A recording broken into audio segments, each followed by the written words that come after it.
भारत में राम के बगैर कोई काम नहीं होता। जगते हैं राम, सोते हैं राम, चलते हैं तो राम, भोजन करते हैं तो राम, और अंतिम यात्रा भी निकलती है तो राम। भारतीय जीवन पद्धति में राम के बगैर कोई काम नहीं होता है। हम सब जानते हैं भारत में राम के बगैर कोई काम नहीं होता।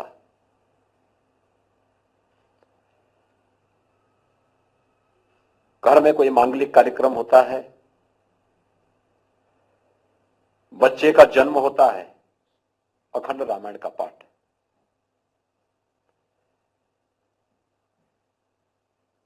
कोई शुभ कार्य होता है, राम नाम संकीर्तन।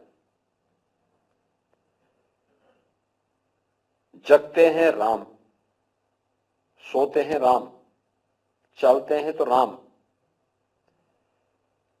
भोजन करते हैं तो राम, और अंतिम यात्रा भी निकलती है तो राम। यानी भारतीय जीवन पद्धति में राम के बगैर कोई काम नहीं होता है। और दुनिया के अंदर अकेला उदाहरण है। लगभग 500 वर्षों तक कभी भी से राम जन्मभूमि का मुद्दा दबा नहीं।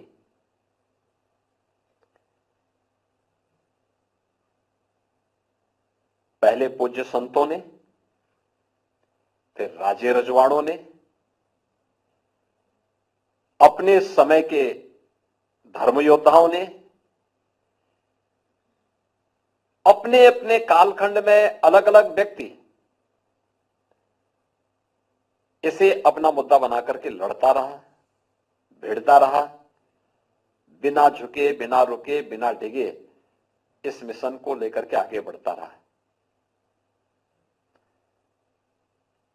और दुनिया के अंदर किसी एक पावन स्थल के लिए इतने लोगों ने अपनी शहादत दी हो, इतने बड़े संकल्प हुए हों, अन्यत्र देखने को भी नहीं मिलता है। यह इसलिए हुआ क्योंकि राम के बगैर हमारा कोई काम ही नहीं होता। जिसने राम का नाम लिया वो तर गया। उसके लिए महत्वपूर्ण नहीं कि वो दैवीय परंपरा में पैदा हुआ है या मनुष्य में या फिर किसी अधम योनि में। राम के नाम ने उसे देवत्व स्वयं प्रदान कर दिया। लेकिन जो राम से भागा, श्रेष्ठ कुल में पैदा होने के बावजूद भी पशुवत मारा गया। यह भी उदाहरण हमारे सामने है। राम का नाम भजा तो हनुमान हमारे लिए देवत्व स्वरूप प्रकट हो गए,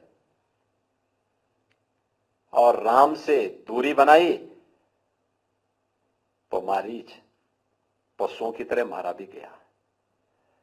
मित्रों, ऐसे बहुत सारे उदाहरण हैं। और आज यहां पर प्रभु लगभग 500 वर्षों के बाद अपनी जन्मभूमि में, राम तो परमपिता परमेश्वर है,